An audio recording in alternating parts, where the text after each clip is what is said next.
जय हिंद, नमस्कार, सत श्री अकाल, अस्सलाम वालेकुम। मैं आसिफ खान, न्यूज़ इंडिया 9 में आपका बहुत बहुत स्वागत है। आज हमारे साथ हमारे मेहमान मौजूद हैं जो इस प्रोग्राम में उन्होंने समय दिया है। इलेक्शन का दौर चल रहा है। शिवसेना के मुस्तफा बनारजी जो उप जिला प्रमुख हैं और साथ में कहकशां शेख जी हैं।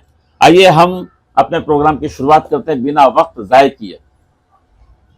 नए किरदार आते जा रहे हैं मगर नाटक पुराना चल रहा है। बराबर। तो आज की सियासत को आप किस तरह से देख रहे हैं और आपने यहाँ पर क्या खामी और क्या कमी देखी कि आपको सियासत में उतरना पड़ा, इलेक्शन लड़ने के मुतालिक आपको फैसला करना पड़ा? देखिए, मैं आपको बताना चाहूँगा कि हम पिछले 7 से 8 साल से कार्य सम्राट प्रधानमंत्री प्रताप सरनाईक साहब के मार्गदर्शन में हम ग्राउंड लेवल पे काम करते हैं। तब हमको पता नहीं था कि इलेक्शन कब आने वाला है, कि इलेक्शन कब नहीं आने वाला है, क्योंकि हमको हमारी जनता की समस्या है, उनका प्रॉब्लम सॉल्व करना, उनको क्या क्या चीज़ का प्रॉब्लम हो रहा है, वार्ड में क्या क्या प्रॉब्लम है, उनको सॉल्व करना, ये हमारा सीधा दे रहा है। और उसी के साथ साथ विविध सरकारी योजनाएं जो जिससे लोग वंचित रह जाते हैं, उसकी बहुत ज़रूरत रहती है। वो योजना लोगों तक ज़्यादा से ज़्यादा पहुंचाना ही हमारा पहले से फोकस रहा है। उसमें हमारे कार्यकर्ताओं ने भी बहुत सहकार्य किया है। और रही बात एक कार्यकर्ता, कोई भी पॉलिटिकल पार्टी में कार्यकर्ता क्यों है, न कि वो बर्थडे के बैनर लगाने के लिए या हार्दिक शुभेच्छा के बैनर लगाने के या फोटोबाजी के नहीं है। कार्यकर्ता का नाम ही वो है कि कार्यकर्ता मतलब कार्य करना ही है उसको, तो वही कार्यकर्ता। और हम वो बाला साहेब ठाकरे, हिंदू के सम्राट बाला साहेब ठाकरे के एक मूल मंत्र है, 80% समाज काम, 20% राजकारण। ये मूल मंत्र पे हम लोग चलते हुए काम करते आ रहे हैं। आज हम लोग नगर सेवक पद पे नहीं थे पिछले 7 साल से, लेकिन हमने काम ऐसा किया है कि जो नगर सेवक भी नहीं कर सकते। हमने जो ग्राउंड लेवल पे सोसाइटीज के प्रॉब्लम हो गए, उसमें बहुत सारे प्रॉब्लम्स है, एजुकेशन रिलेटेड, आरोग्य के related, gutter, road, street light हो गया, पानी की समस्या, झाड़ की मच्छरों का त्रास, ये वो, कहीं कोई जानवर का डेथ हो गया, ये वो। जनरली गवर्नमेंट का जो भी म्यूनसिपल कॉरपोरेशन है वो लोग इतना केयर करते नहीं, उनको हमको जगाना पड़ता है, अधिकारियों को जगाना पड़ता है, ठंडोलना पड़ता है, कहीं ना कहीं उनको उठाना पड़ता है, पत्र व्यवहार करना पड़ता है, उनके पीछे फॉलो लेना पड़ता है, तब जाके एक काम होता है। मैं आपको माफी चाहता हूँ, टोकना चाहूंगा कि म्यूनसिपल स्कूलों की क्या कंडीशन है, क्या परिस्थिति आज के दौर में किसी की म्यूनसिपल स्कूलों की, म्यूनसिपलिटी स्कूलों की? देखिए, ये आपकी बात सही है कि म्यूनसिपल स्कूलों की आजकल परिस्थिति बहुत खराब है, क्योंकि ये गवर्नमेंट के अंडर में है और उसके लिए ध्यान कम देती। और सुनिए, मैं ये भी बताऊं, मैंने कई बार पत्र व्यवहार किया है, मैं उसका फॉलो ले रहा हूँ और इंशाल्लाह हम लोग का आए तो हम लोग इसको भी कराएंगे। हम लोगों ने सारे जो म्यूनसिपल स्कूल है, हमने ये बताया कि सारी म्यूनसिपल स्कूल को भी प्राइवेट स्कूल कैसी होनी चाहिए, वैसी बननी चाहिए, वैसी स्कूल में पढ़ाई होनी चाहिए, वैसे वहाँ टीचर्स होने चाहिए, वहाँ पे इक्विपमेंट ऐसे होने चाहिए। हमारा फोकस है, क्योंकि अमीर बच्चे तो बड़ी बड़ी स्कूल में पढ़ पाएंगे, लेकिन गरीब बच्चे कहाँ जाएंगे? एक सवाल है। आज मैं आपको एक चीज़ बता दूं, मेरे को खुशी भी हो रही है, हमारे कार्य सम्राट परिवहन मंत्री प्रताप सरनाईक साहब के प्रयत्नों से मेरा भाईंदर में सीबीएसई स्कूल भी चालू होने वाली है। मे भी ये वर्ष में चालू हो जाएगी, जो टोटली फ्री है। हमारी सरकार, आपकी सरकार देश पर है और आपने समस्याओं को समाधान के लिए इलेक्शन लड़ने का आपने निर्णय लिया, तो ये जो म्यूनसिपलिटी स्कूलों की जो प्रॉब्लम्स है, ये अब तक कितने % हल की गई है? देखिए, हमारे पास जो मुद्दे हैं वो सारे हमने हल किए, लेकिन जो आपका बोलना सही है कि म्यूनसिपल स्कूलों की जो परिस्थिति है, ये एक प्रॉब्लम नहीं है, काफी सारे प्रॉब्लम है। म्यूनसिपल स्कूल का छोड़ दीजिए, क्योंकि मैं म्यूनसिपल स्कूल का जिक्र इसलिए कर रहा हूँ क्योंकि यही देश के भविष्य है बच्चे। डेफिनेटली आज हम या कोई भी पॉलिटिकल पार्टी ये नारा देती है कि भाई बच्चे ये देश का फ्यूचर है, और एजुकेशन जो है इतनी महंगी हो गई है कि एक आम आदमी अच्छी तालीम अपने बच्चों को नहीं दे पा रहे। हर सियासी पार्टी का पहला हक बनता है कि वो एजुकेशन पर फोकस करे और जो म्युनिसिपल स्कूल है उस पर ज्यादा तवज्जो दे। मैं अपने चैनल के माध्यम से सारी पार्टियों से ये गुजारिश करूंगा कि आप एजुकेशन पर फोकस करें, राशन नहीं बांटे, एजुकेशन बांटे जरूर। और मैं आपको बताना चाहूंगा, आप जैसे एजुकेशन बोले तो हम लोग एजुकेशन पे और हेल्थ पे पहले से फोकस करते आए। हम पिछले 4 साल से एसएससी की प्रैक्टिस एग्जाम लेते हैं हमारे शिवसेना पार्टी के माध्यम से। उसमें करीबन हमारे वार्ड से 600-700 बच्चे बढ़ते हैं, वो प्रैक्टिस। उसके अलावा intermediate, elementary, intermediate grade drawing exam आती है, जो वो लेते हैं, जिससे बच्चों के अंदर इम्प्रूवमेंट आता है। उसी के साथ साथ हमारी ये नूपुर नगर जो शाखा है, इस शाखा से 170 फैमिली है, जो विडोज फैमिली है, निराधार महिला है, उनके बच्चों को स्कूल की फीस हम गवर्नमेंट से पिछले 4 साल से कंटिन्यूस दिला रहे हैं। और जहाँ जहाँ गरीब फैमिली रहती है, जहाँ पे ज़रूरत पड़ती है, उनका डॉक्यूमेंट की कुछ कमी है, तो हमारा स्नेहानुबंध सामाजिक प्रतिष्ठान करके संस्था है, उसमें मैं भी हूँ, मैडम भी है, हमारे सब कार्यकर्ता दिलीप भाई है, वो भी सब पूरी टीम है। तो ये सारे लोग भी, हम लोग उनको जो डॉक्यूमेंट की प्रॉब्लम आ रहा है गवर्नमेंट से, उसको फीस नहीं पाती, तो उन लोग को हम हमारे संस्था के ट्रस्ट से भी हम लोग स्कूल की फीस की मदद करते हैं। वो क्यों कि हमारा फोकस यही है कि एजुकेशन और हेल्थ पे। और हेल्थ के बारे में आपको बताऊं तो हमने ये जो ईयर है 2025, ये ईयर के अंदर मुख्यमंत्री वैद्यकीय मदद कक्ष से हम लोगों ने 87 लाख रुपीस हॉस्पिटल में दिला चुके हैं। जो ये चीज की माहिती बहुत कम लोगों को रहेगी, लेकिन हम दिला चुके हैं। हम लोग राजनीति से परे होके उठकर लोगों का काम करते हैं। आज हमको ये हो एजुकेशन, सोसाइटी, लोग, आज मैं आपको बोलता हूँ कि हमको आधी रात को किसी का कॉल आता है कि बाबा ये हॉस्पिटल में पेशेंट एडमिट है, इसको डिस्चार्ज करने का हमारे पास पैसा नहीं, हम जाके हॉस्पिटल में फाइट करते हैं, लिटरली जाके। इसी पर मैं हॉस्पिटल की फाइट से मैं एक बात कहना चाहूँ कि म्युनिसिपल हॉस्पिटलों की क्या सिचुएशन है मेरा बैनर। देखिए म्यूनसिपल हॉस्पिटल भी आजकल, पहले कुछ बहुत प्रॉब्लम था, आजकल म्यूनसिपल हॉस्पिटल का भी लेवल सुधरा हुआ है। और आपको एक बताते हुए हाँ एक खुशी होती है मेरे को कि हमारे कार्य सम्राट प्रताप सरनाइक साहब द्वारा इंदिराबाई सरनाइक हॉस्पिटल चालू किया गया है। उसमें टोटली फ्री ऑफ कॉस्ट है, वहाँ पे आप तो वो सारे ऑपरेशन फ्री करा सकते हैं।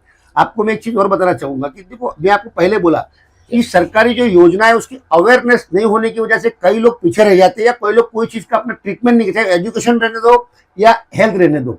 आज लोगों को पता नहीं है कि महात्मा ज्योतिबा फुले योजना है, लोगों को पता नहीं है कि मुख्यमंत्री वैद्यकीय मदद कक्ष से आपको फंड मिलता है हॉस्पिटल में, जिससे आप उपचार करा सकते हो, चाहे महाराष्ट्र की कोई भी प्राइवेट हॉस्पिटल हो। इवन खाली गवर्नमेंट के जो मुख्यमंत्री वैद्यकीय मदद कक्ष लिस्ट में हॉस्पिटल होनी चाहिए, ऑलमोस्ट सारी हॉस्पिटल है। आज मैं बता दो 8 दिन के अंदर पैसा दिलाते, हम लोग 87 लाख रुपीस हॉस्पिटल में दिलवा चुके अलग अलग पेशेंट का।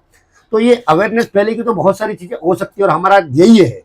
कहकशा जी भी इस बार सियासत में आई है, हाँ। आप इसके पहले आपने सियासत में कदम रखा है या पहला तजुर्बा है इलेक्शन लड़ने का? इलेक्शन लड़ने का भी ये मेरा पहला तजुर्बा है, लेकिन मैं समाज सेवा में हमेशा से थी। और तकरीबन मैं पिछले 4 सालों से अपने नूपुर नगर शाखा से जो है, जैसा कि ये जो योजनाएं हैं वो ज़्यादातर लोगों के लिए ही है, जो गरीब होते हैं वही ये योजनाओं का लाभ उठाते हैं। और हमारी यही कोशिश रही है कि हम उन तक ये सारे लाभ पहुंचाएं, और लोगों ने लिए हैं। जैसा कि अभी सर ने बताया कि 170 फैमिलीज जो हैं हमारे पास से 12 लाख तक का हमने उनको स्कूल फीस दिलवाया। तो वो या तो सिंगल मदर्स हैं या तो वो विडो हैं। अब विडो पेंशन भी हमने 500 अबाउ जो लेडीज हमारे पास विद डाटा है, इसीलिए हम हर चीज़ को इतने डंके की चोट पर कह रहे हैं, कॉन्फिडेंस से कह रहे हैं कि हमने 500 से ज़्यादा जो विडो है उनके पेंशन हमारे यहाँ से चल रहे हैं। लाड़की बहनों को तो हमने 3,500 के ऊपर लाड़की बहनों का यहाँ से फॉर्म भरा, जिनको अब पैसे आ रहे हैं बाकायदा, और सब बहुत खुशी से हमारे पास आते हैं। जैसा कि पिछली बार एक ऐसी न्यूज चैनल में भी आपने देखा होगा कि इलेक्शन से पहले पैसे पहुंचे थे और इलेक्शन के बाद पैसे बंद हो गए। नहीं, केवाईसी शुरू है इस वक्त। हाँ। और बहुत से 99% जिनके पैसे बंद हुए थे उनको हमने जब रीजन पूछा तो जेन्युइनली उनका वो क्राइटेरिया पहले ही टर्म्स एंड कंडीशन में था कि आपके पास 4 व्हीलर अगर रजिस्टर्ड है उस वुमेन के हस्बैंड के नाम पे होगा तो कोई मसला नहीं है, लेकिन औरत के नाम पे अगर रजिस्टर्ड है तो वो पैसे रुकेंगे। और घर रजिस्टर्ड है, बट सबने भर दिया था, जिसको जरूरत थी जिसको जरूरत नहीं थी। अब छांटनी चल रही है तो जाहिर सी बात है वो होगा। जीतने के बाद पहला कदम सबसे पहले, क्योंकि आपने एजुकेशन की बात की, वैसे तो हम लोग नगर सेवकों से काफी ज्यादा ही इस वार्ड में और पूरे मीरा भाईंदर में हमने हमेशा से काम किया है। सर, हमारी पूरी टीम नूपुर नगर शाखा ही इतनी मशहूर है, हम हैशटैग मीरा भाईंदर प्रभाग 19 डाल देंगे तो हमारी पूरी की पूरी आपको डिटेल समझ में आ जाएगा कि हम क्या कर रहे हैं। तो उसके अलावा भी हमारा ये है, जैसे कि आप एजुकेशन की बात कर रहे थे, तो हमने 1-2 जगह जो उर्दू स्कूल्स हैं उनको सेमी इंग्लिश या पूरी तरह इंग्लिश करने की या जो है रिक्वेस्ट डाली हुई है। और जैसे कि CBSE स्कूल खुलता है या आज भी जो भी स्कूल की एडमिशन नहीं हो रहे हैं तो पेरेंट्स हमसे कांटेक्ट करते हैं। हम हर जगह से लोगों के साथ पहले से खड़े थे, आगे भी खड़े रहेंगे। जैसा कि आपने सुना दोनों को, और इनका जो लक्ष्य है, इनका जो मकसद है वो आवाम की फलाह है और लोगों की खिदमत है।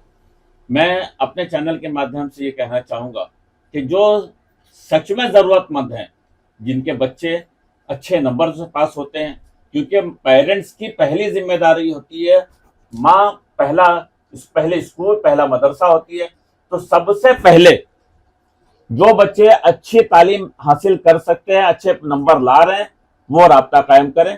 अगर उनको पढ़ाई में दिक्कत है और उनके एजुकेशन में कोई तकलीफ आ रही है, हम ये उम्मीद करते हैं कि आप जीतने के बाद में जिस तरह से काम कर रहे हो, आगे भी इस तरह से काम करते रहोगे। और दुगनी रफ्तार से। और देखो, हम हमेशा बोलते हैं जिते कमी तिते अमी। जहाँ कुछ कम पड़ता है वहाँ हम खड़े ही है, चाहे वो प्रशासन का कोई काम, और प्रशासन से काम कैसा कराना वो हमको अच्छे से आता है, फॉलो कैसे लेना बहुत अच्छे से आता है, अधिकारी से काम कैसे करवाना वो हम बराबर फॉलो लेके करवा दें। जो नहीं करने वाले अधिकारी जो रहते कुछ काम चोर, उनसे भी काम कैसे कराना हमको आता है। इन शॉर्ट, जनता के लिए हम हमेशा तत्पर है, हमारे 19 नंबर के लोगों के लिए हम हमेशा तत्पर है, उनकी सेवा में हम हमेशा खड़े। अभी जो रिजल्ट आप मौजूदा वक्त में इस मीरा नगर के कॉरपोरेशन में किस तरह से देख रहे हैं, क्या सीटों का किस तरह से जीत का जो रेशो होगा वो किस तरह से होगा? देखो, जीत का रेशियो तो अभी बताना, देखो आप कहीं भी जाएंगे तो कोई भी पार्टी का हर इंसान का अपना ओपिनियन होता है सियासत में रहने के बाद रहता है, लेकिन हर आदमी यही बोल रहा है कि मेरी पार्टी की सबसे ज्यादा सीटें आएगी, और ऐसे ही हर आदमी कहीं किसी भी जाएगा बोलेगा। लेकिन मैं ये बोलता हूँ कि जो वार्ड में जिन जिन कार्यकर्ताओं ने काम किया है, जनता उनको जरूर जीत के देगी। आज पहले जैसा टाइम नहीं है कि बैनर दिखाया और जीत गया। मैं आपको बोलता हूँ कई वार्ड्स में कई जगह पे ऐसे है कि लोगों ने नगर सेवकों को चुन के दिया है, बाद में दिखे नहीं है, गायब है। तो देखो, जनता सबसे बड़ी है, जनता ही सबको तय करने वाली किस तरह की। लेकिन मैं आपको ये भी बताना चाहूँगा कि हमारे कार्य सम्राट परिवहन मंत्री प्रताप सरनाईक साहब ने जो काम किए वो काम को देखते हुए हमारे मेरा भयंदर शहर को एक बुलंदी की जगह पे लाए, एक सपनों का शहर बनाने जा रहे हैं।